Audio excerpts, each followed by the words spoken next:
ఎందుకు చూడలేకపోతున్నారు? ఒకసారి ఆలోచించండి. మీ హృదయం ఎలా ఉంది? పరిశుద్ధంగా ఉందా? పవిత్రంగా ఉందా? అయితే మనం పవిత్రంగా లేకపోతే మనం ఏం చేయాలంటే పవిత్రంగా మార్చుకోవాలి, పరిశుద్ధంగా మార్చుకోవాలి. ఇన్ని రోజులు బట్టి మనం ప్రార్థన చేస్తున్నాం, పాటలు పాడుతున్నాం, సన్నిధికి వస్తున్నాం, కానుకలు ఇస్తున్నాం, దశభాగాలు ఇస్తున్నాం. అవన్నీ కాదు దేవునికి. దేవుని ముఖం చూడాలంటే నువ్వు ఏం కలిగి ఉండాలి?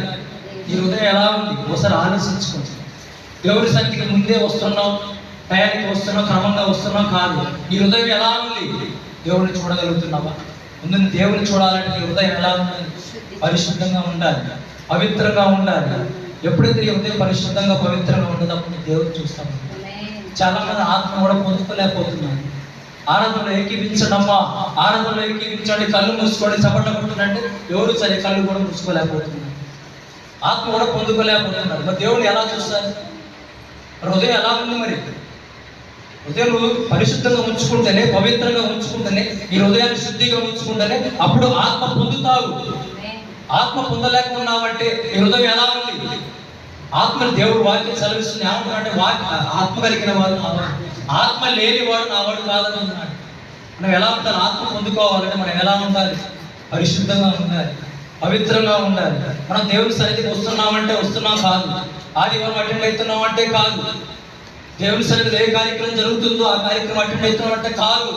ఆత్మ పొందుకోవాలి. దేవుడిని చూడగలుగుతున్నావా? దేవుడిని చూడగలుగుతున్నావా లేదా? ఒకసారి మనం ఆలోచించుకుంటాం.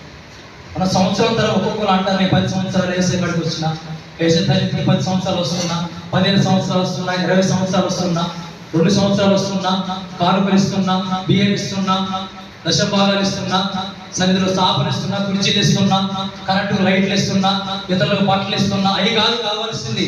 నువ్వు దేవుడిని చూడాలంటే ముందు నీ హృదయం ఎలా ఉంది? ఈ హృదయాన్ని ఎలా మార్చుకోవాలి? శుద్ధిగా హృదయాన్ని కడుక్కోవాలి. హృదయంలో పనికిరాని ఎన్ని పెట్టుకుంటారు? హృదయంలో అలా పనికిరాని ఎన్ని పెట్టుకుంటారు? దేవుడిని ఎలా చూస్తావు? దేవుడిని చూడాలంటే హృదయం ఎలా ఉండాలి? పవిత్రంగా ఉండాలి, శుద్ధిగా ఉండాలి, పరిశుద్ధంగా ఉంటే దేవుడిని చూడగలుగుతాం. దేవుడిని చూడలేకపోతే మనం ఎంత శుద్ధించినా వ్యర్థమే, ఎంత పాడినా వ్యర్థమే, ఎంత ఆరాధించినా వ్యర్థమే, ఎన్ని కానుకలు ఇచ్చినా వ్యర్థమే, ఎంత దేవుని సన్నిధిలో మనం ఎంత చేసినా వ్యర్థమే. మనం దేవుడిని చూడాలి. దేవుడిని చూడగలుగుతున్నాం. ఒకసారి ఆలోచించుకోండి. హృదయం మనం ఎలా ఉందంటే అసలు హృదయాన్ని మనం పరిశీలించుకోవాలి. ఒకసారి పరిశీలించుకోండి. హృదయం ఎలా ఉంది? పరిశుద్ధంగా ఉందా?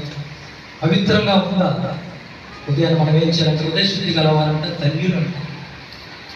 హృదయ శుద్ధి పవిత్రంగా ఉన్న వాళ్ళు ధన్యులు, వారంటే దేవుడిని చూస్తారు. కనుక మనం ఎలా ఉండాలంటే హృదయ శుద్ధి కలవాలి, ధన్యులు. మన హృదయాన్ని మనం ఎలా ఉంచుకోవాలి? శుద్ధిగా ఉంచుకోవాలి. ఎప్పుడైతే మనం